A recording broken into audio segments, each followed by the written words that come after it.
para sa mga nakikinig ngayon, lalo-lalo na sa Diocese of Talibon, no? Baka akala nyo magic yan. Walang magic sa pagpalayas ng demonyo.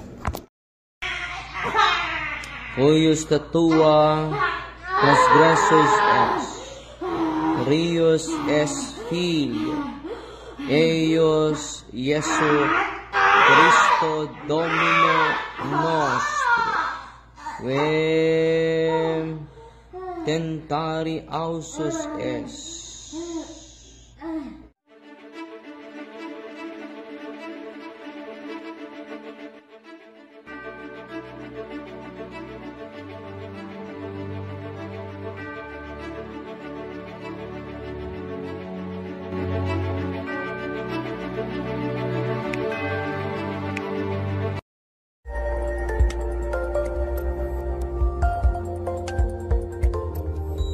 Magic, mga kapatid. Hindi yan madali. Anong gawin, mga kapatid, para dahan-dahan lumayas ang demonyo? Dahil ang dami, pasensya na po, maraming tumatawag sa atin, lalong-lalo na sa mga radio station dito sa ating lugar, sa probinsya sa Bohol. Pero dahil punong-puno yung schedule natin, at ang daming mga schedule sa parokya at sa office din, at sa ngayon ay sports and evangelization natin sa Kansibaw at sa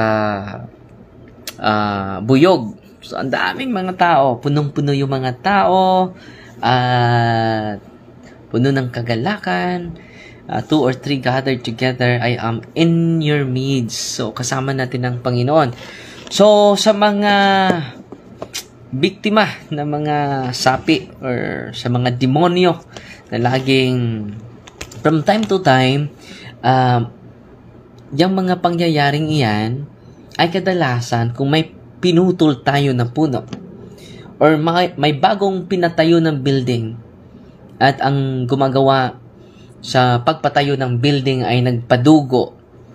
Nilibingan nila yung 4 corners ng buong area ng mga occult paraphernalia.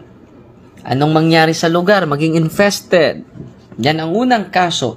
Yan ang unang manifestation, maging infested. Ano ba yung infestation?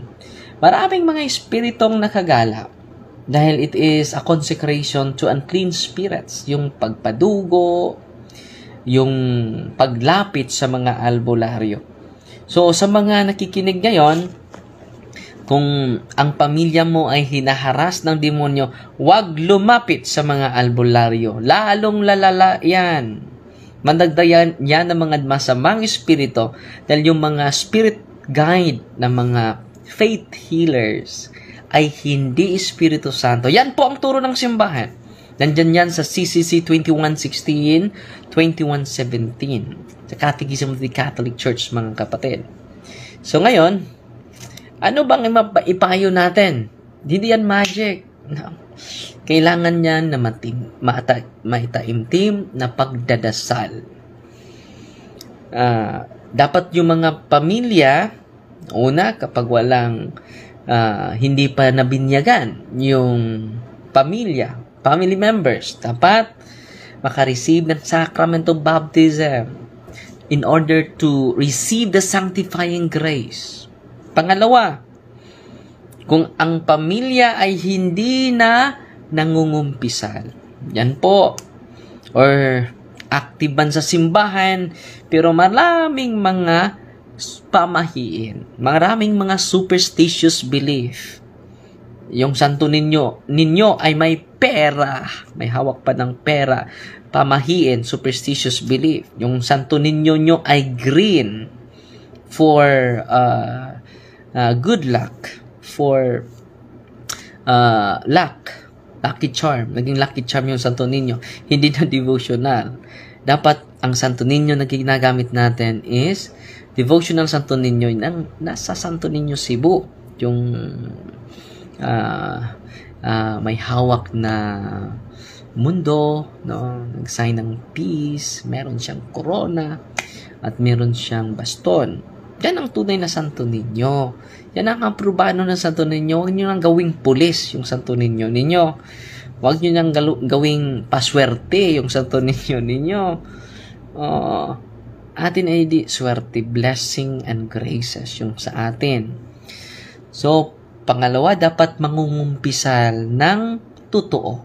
Tunay na pangungumpisal ang kinakailangan dyan. Si tatay, si nanay ay mag-examine sa sarili. Bakit? Kung ang pamilya ay magkaisa sa pagdasal, anong sabi ni Kristo sa Matthew chapter 18 verse 15, sultihan ko pagayod kamo. No? Sa English, ating mabasahin na Matthew chapter 15 verse 18 verse 15. Ito ang sinabi ni Kristo. Dapat tandaan ninyo ito. Parang i-rely nyo lang sa pari. Hindi maganda yon. Dapat ang buong pamilya maging matatag sa pananampalataya. Yan ang una. Anong sabi ni Kristo, ang ating Panginoon, sa Mateo 18:15, Mateo chapter 18 verse 20 ba ito?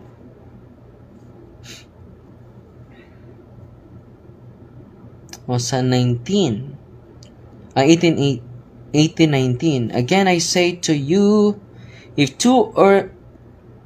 two of you agree on earth about anything of which they are to pray, it shall be granted to them by my heavenly Father.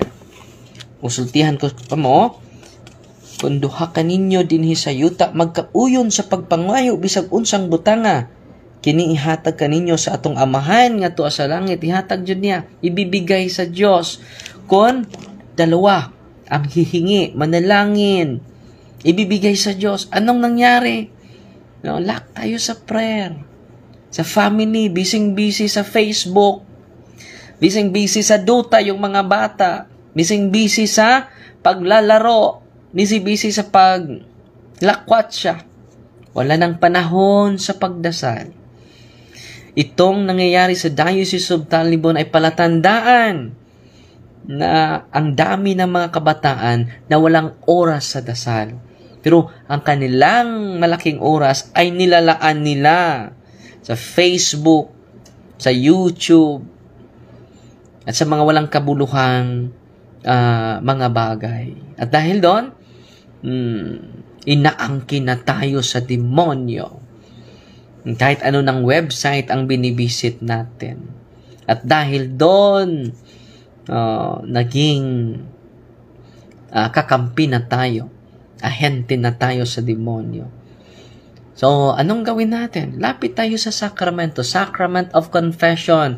Kahit araw-araw pa tayo mag-deliverance niyan, kung ang tatay at nanay hindi pa lumapit sa Sacrament of Confession, hindi natin matatalo ang demonyo sa ating kapangyarihan lamang, mga kapatid. Amen? So, anong pangalawa? Confession sa buong pamilya. Kaya, hindi na ako ang dapat gawin niyan, ang una sa first 10, dapat yun ang series of deliverance, and then ikatekize yung buong pamilya. Nalalapit talaga sa Sacrament of Confession. Then, ang Sacrament of Confession, matindi pa sa solemn exorcism. Dapat yan malaman natin. Dahil baka akalain natin yung exorcism, isang exorcism lang na prayer. Yung demonyo ay alis na. Hindi.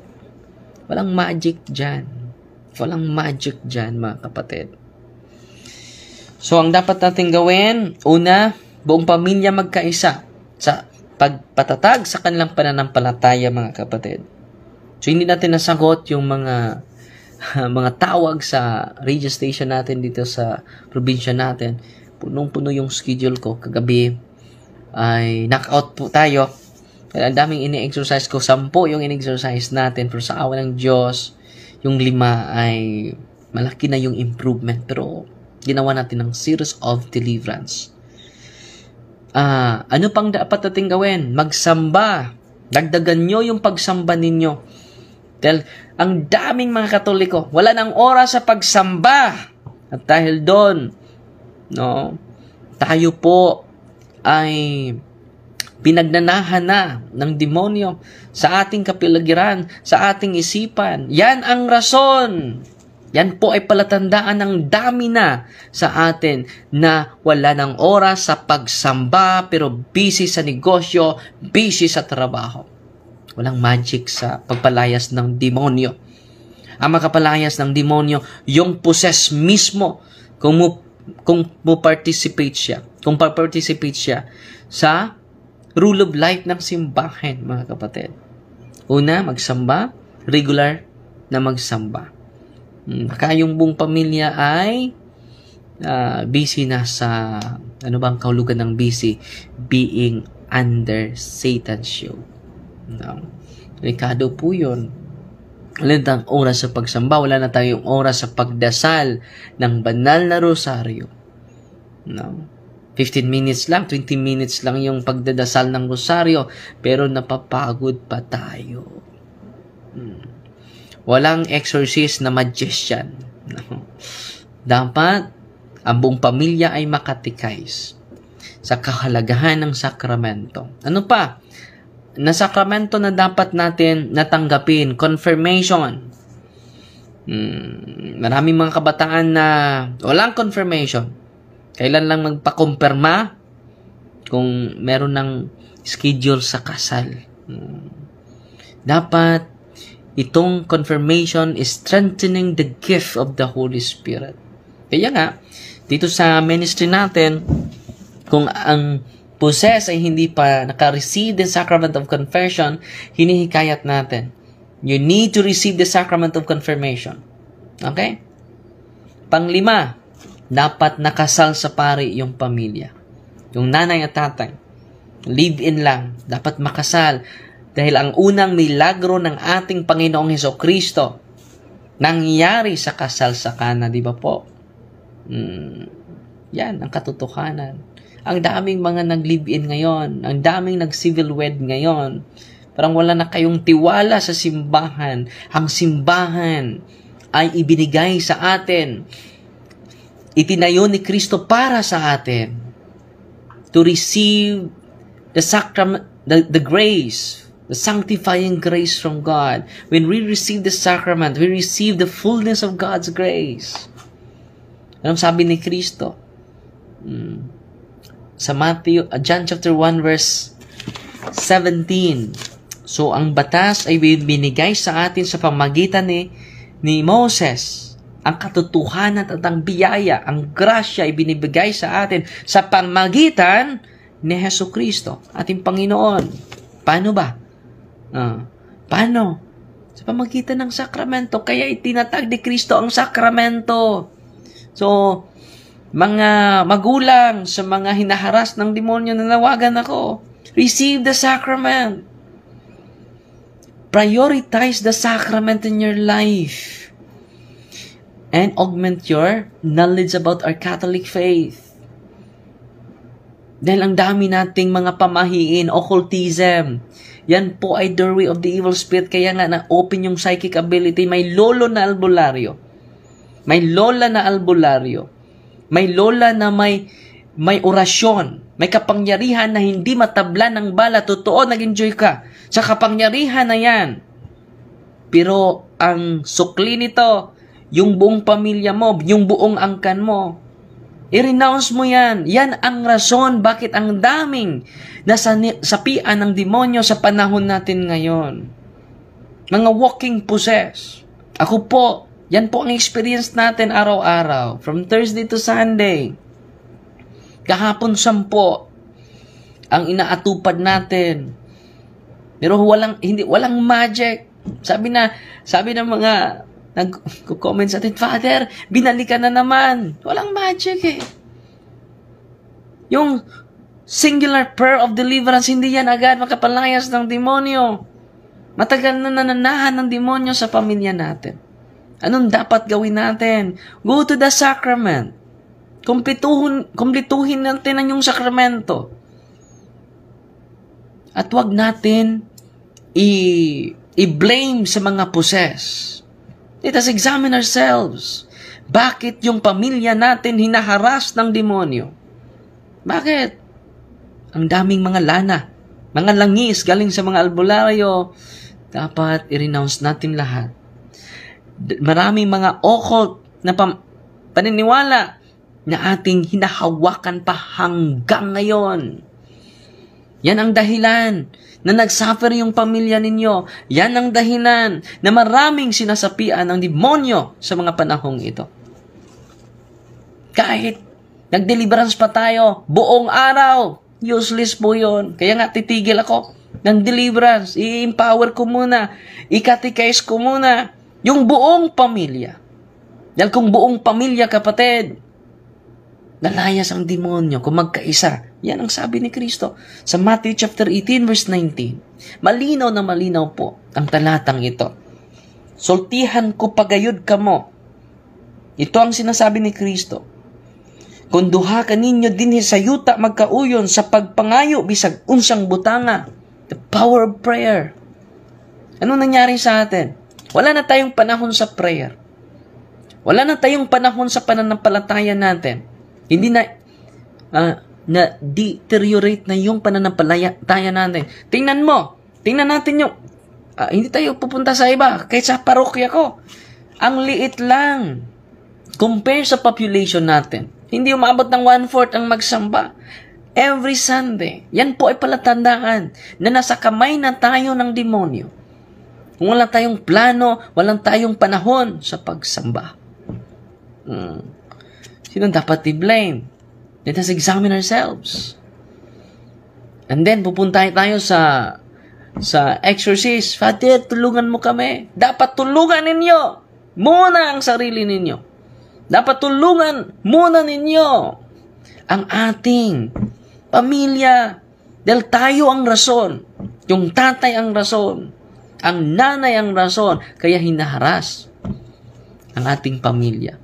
Let us embrace Christ to the sacraments. And we receive the fullness of God's graces, the fullness of God's protection, the fullness of God's liberation from the unclean spirits, mga kapatid. Amen? Magpa-bless kayo sa pari ninyo. Unang gawin, magpa-bless kayo sa pari ninyo dahil proseso din ang pagtanggap ng mga sakramento, proseso din. Magpa-bless kayo ng tubig sa pari ninyo using the rituals of the church, not using the private prayer ng pari. Ito ang gamitin. Prayer of deliverance. Dapat lahat ng pari ay meron nito. Catholic Handbook of Deliverance Prayer. Dahil sa bandang huli nito ay may blessing of sacramentals. Malaking tulong po ang sacramentals. Itong prayer of deliverance is sacramentals. Na sa pamagitan ng mga sacramentals, sa aking karanasan, sacramentals are doorways to the sacraments. Ito po, sa pamagitan nito, maturture yung demonyo, kumapray natin nito sa prayer ng simbahan. Torture talaga yung demonyo. Kagabi, nagpagkaaway yung demonyo. Darwin, please don't pray the prayer of the church. Stop that prayer. Dahil na-torture na po kami. Hindi na namin kaya. Using the holy oil, holy and exorcise oil, olive oil, ipabless mo sa pare. Lahat ng mga sinapian ng masamang espiritu, magpa-bless kayo ng mga sacramentals. Rock salt, hindi iodized salt. Ipa-bless mo sa pare. Using the rituals of the church, not your own rituals. It should be the rituals of the church. Amen? And then, ang buong pamilya mag-pray. So, yung head of the family mangungumpisal, renounce yan yung lahat ng occult involvement niya nandito sa table of contents. I-empower natin yung buong pamilya. Kung kasal na sila sa pare, well and good. I-renounce lang nila yung una, nandito sa table of content, nandito talaga. Dapat tulungan nyo kami dahil sa pamilya na occult involvement, ang daming mga occult involvement sa pamilya natin, dapat tulungan nyo kami. Dapat malaman ninyo yung prayer ng simbahan. sa karanasan ko, in-empower natin yung mga pamilya ng mga poses. Alam nyo, yung mga poses na liberated dahil sa buong pamilya nagdagdasal ng deliverance prayer. At yan ang karanasan namin. Una, nandito sa table of content, dapat meron tayo, bawat pamilya, meron ito kahit isa. Dahil hindi na po ito basta-basta. Hindi lang ating lugar, inaharas ng demonyo. Ang daming mga balita sa buong mundo, hindi lang sa ating, nandyan yung demonyo. 1 Pedro 5:8, nasa tabi natin. Libo-libo yung mga demonyo sa tabi natin. 1 Pedro 5:8. Ang daming mga demonyo nasa paligid natin. Kaya nga ako, every night mag-deliverance ako bago ako matulog. In the name of Jesus, I command unclean spirits to depart from my room. Kahit ako nga, mag-protection ako bago matulog. Dahil galit na galit ang demonyo sa akin. Kanina nga, yung dineliverance ko, sabi ng mga demonyo, Darwin, ang mga bagiitang mangkukulam, banggiitang mangbabarang, ay nagagalit sa'yo. Titirahin kanila. Sabi ng possess, yung oppress, no? Open yung psychic ability. Nakapalibot sila noong isang araw sa'yo. Pero Darwin, hindi ka natablan, sabi ng demonyo. Dahil we pray the prayer of the church and we rely not on ourselves, but we rely on the grace of God through the sacrament. Hindi ako makapag-persevere nito without the sacrament. Malaking tulong sa aking buhay bilang exorcist yung sacrament ni Kristo. To protect ourselves. Babalik yung curse sa mga nagtangka na masama sa alagad ng Diyos. Dahil we pray the prayer of the church and we do embrace the sacrament of Jesus to protect ourselves. So the team should receive the sacrament to protect themselves. Grabe. Ang sakramento talaga, yung pare ay makapangyarihan. So ngayon, nanawagan ako sa mga pare, be generous in administering the sacrament. At hindi po sapat yung i-pray lang natin. I-catechize natin yung buong pamilya. Walang magic po sa prayer of deliverance. Hindi yan madali. Alam nyo, kadalasan ginagamit ng Diyos ang demonyo to glorify His name more. And then, dito, prayer protection, nandito, sa table of content. Pangalawa, inner healing, dahil marami tayong trauma sa buhay. Yung mga traumatic na mga individual ay, vulnerable sa mga unclean spirits.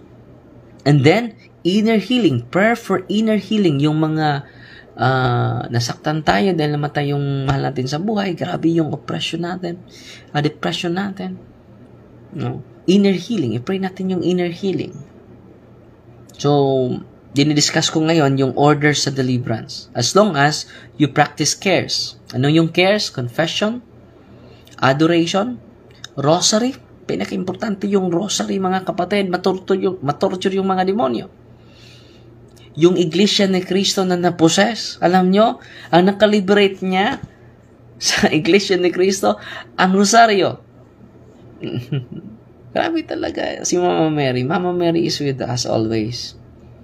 We are entrusted to Mama Mary during the crucifixion of Jesus. Jesus said, Mother, here is your son, and son, here is your mother. So we become the sons and daughters of Mama Mary. And it is from the mouth of Jesus, mga kapatid. So, cares, confession, adoration. Kung meron kayong Blessed Sacrament doon, kung pamilya may magbigay ng panahon for adoration. Rosary, Eucharist, reception of the body of Christ, Eucharist. And then, sacramentals, cares. Acronym po yan. Ulitin ko, cares, confession, adoration, rosary, Eucharist, sacramentals. So, dapat buong pamilya may sacramentals. May holy and exorcise oil, may holy and exorcise water, may holy and exorcise salt, may cross. Ano ba yung nilagay nyo sa inyong pintuan? Mga kinhason, mga feng shui, mga lucky tree, lucky coin. Masama po yun. It has put the symbol of our faith in our door. It is the cross of Christ. It should be blessed by the priest. Yung cares. Yung na-practice mo na yon, pwede mo na gamit yung deliverance prayer. Pwede mag-self-deliverance. After the prayer for inner healing, mga traumas, yung mga inner healing is for traumas. May trauma ka. Ngagamit po ito. Mga woundedness, yung mga malaming mga sakit ng dibdib. No? So, a person's life and these areas can become as strongholds where these spirits gain the power to resist expulsion. It is therefore necessary to bring about healing in this area. And forgiveness, hatred. Grabe yun. Yung puot sa ating puso. So, grabe yung, yung inner healing. Maraming mga pasyente natin sa inner healing lang, iiyak na, mag-react na. And forgiveness and hatred in the heart are the greatest blocks to the graces of liberation. So, marami ka pang puot sa damdamin natin. So, ang dami pang proseso. Walang magic talaga dyan. Okay? So, after inner healing, ano pa dito?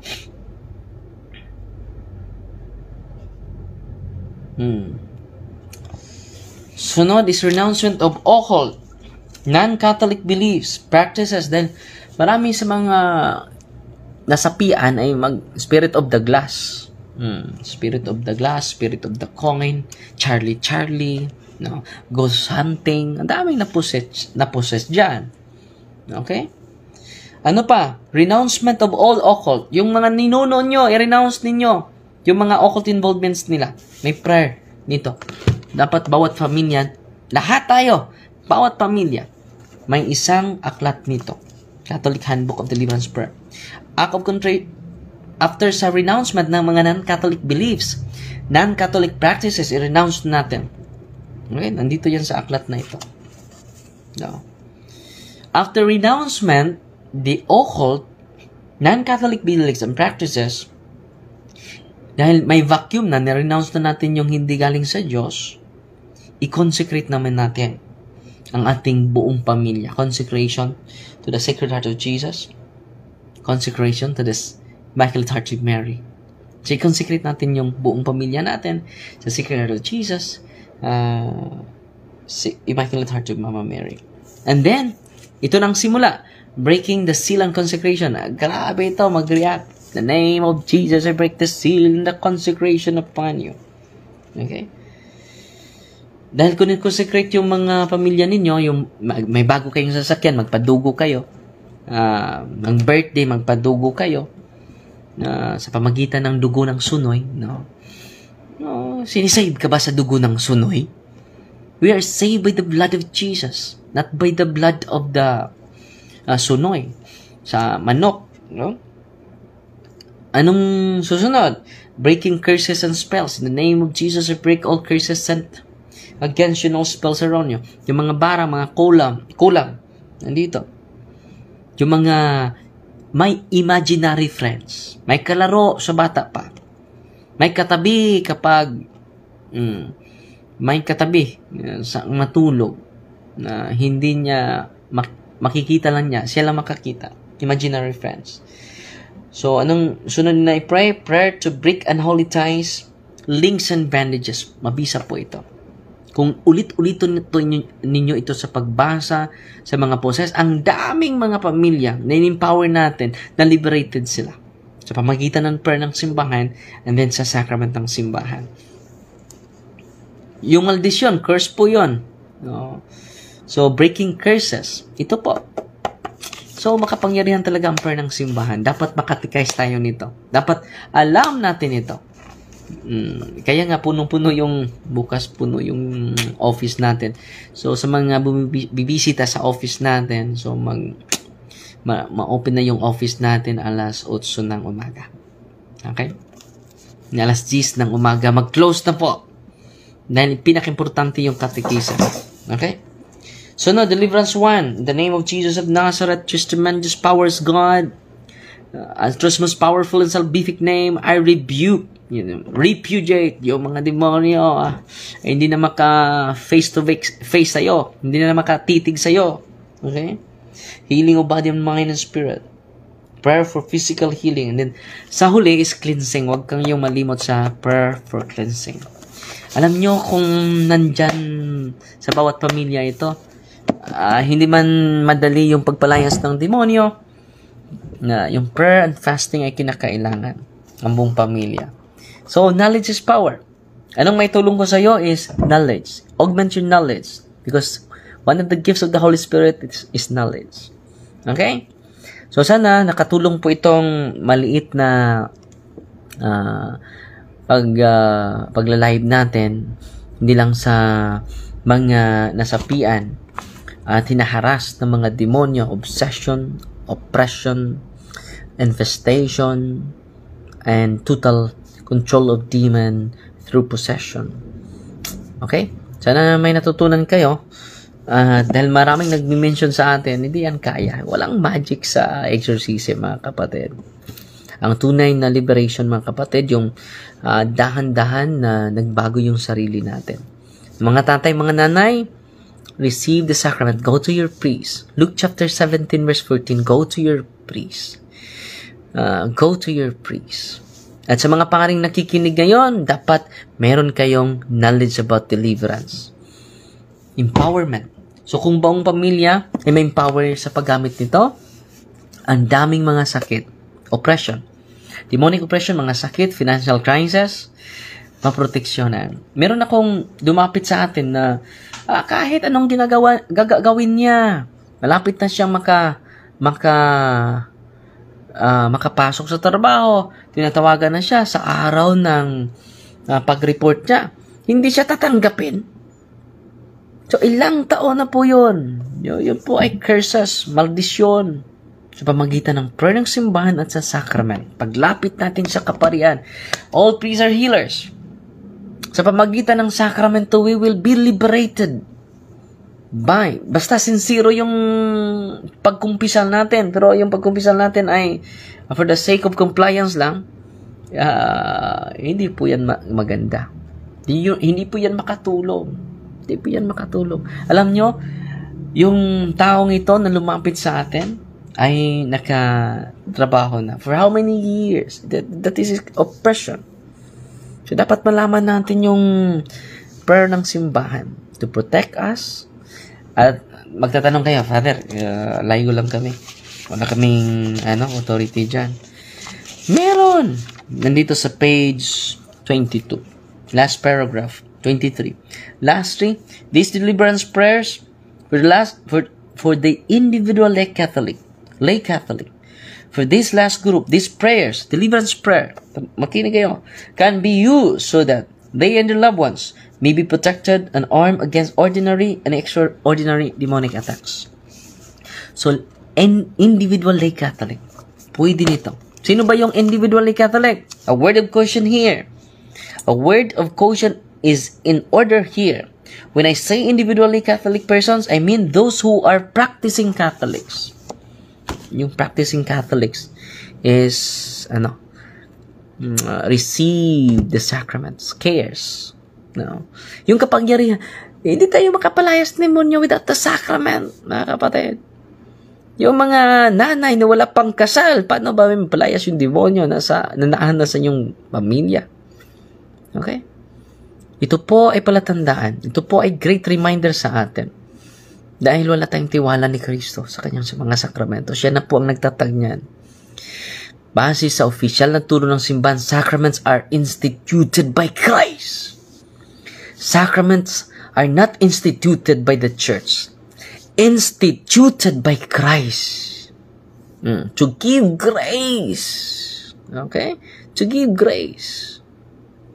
So, yan lang sa muna mga kapatid. Sana nakaambag tayo ng maliit para sa mga kapatid natin na may oppression, may makikita. Para sa mga may psychic ability, nandito sa page 204. closing the psychic ability.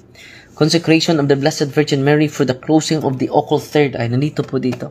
This prayer is very effective depending upon one's faith and sincerity. Kailangan po ng sinceridad. Pananampalatayang matatag in removing the psychic vulnerability of person so the preternatural world of the unclean spirits with her. This vulnerability was attained by occult practices and having spirits of the occult come down from ancestors who delved in sorcery and witchcraft. Yung mga barang at kulang. So, yung family members, pwede mag-deliverance sa kanilang bahay by virtue of their baptism. Okay? So, yung pare ang mag-bless sa bahay ninyo. Kayo ang mag-deliverance sa bahay ninyo. Ang daming in-empower natin. Ang daming natulungan sa pamagitan ng empowerment, mga kapatid. So, matulog na tayo dahil alas 11 na. So, hindi ko na mabasa yung mga comment ninyo. Ang dami. At sana nakatulong tayo ng masarap na matulog, pero maraming nag-mention sa atin paano natin matulungan yung mga kapatid nating hinaharas ng demonyo. Makinig kayo, mag-aral kayo sa aral ng simbahan at let us appreciate and let us embrace the sacrament of the church. Because when we embrace the sacrament, we embrace Jesus. We receive Jesus literally. Kung sasabihin nyo, accept Jesus as personal Savior. Hindi yan kompleto. Kulang yan. Maging kompleto lang yan when we receive the sacrament of Jesus being instituted. Go to your priest. At sa mga paring nakikinig ngayon, pumupunta ako sa Negros, Occidental, no, San Carlos City. Yung mga pare ay interesado po. Nasiyahan po ako dahil ang mga pare ay na-interesado. Nahikayat sila to administer the sacrament. Dahil yung sakramento ng simbahan is a source of grace. Naging instrumental yung sacrament sa biyaya ng Diyos to protect us, to bless us, and to enjoy the peace of Jesus, the inner peace of Jesus, the totality, the real, the authenticity of the peace of Jesus. We receive it literally through the sacrament po. Yung mga tao na puno ng galit, grabe yung occult involvement dyan. No? Parang hindi makapatawad sa sarili. Puno yung occult involvement yung taong iyan. At maraming salamat po at maraming din salamat sa nagpadala ng stars. At maraming din salamat na sumusuporta sa ating sports and evangelization. Naging successful po ang ating sports and evangelization at maaga tayong natapos po. Fighty Maria, patuloy po maging parte na sa ating buhay na yung devotion natin sa deliverance po. Kahit saan tayo pumunta, saan tayong sulok idala, no? Sa ating buhay. Ang dami naman po na-liberate dahil yung buong pamilya ay nagkaisa na. To make His message known is our responsibility.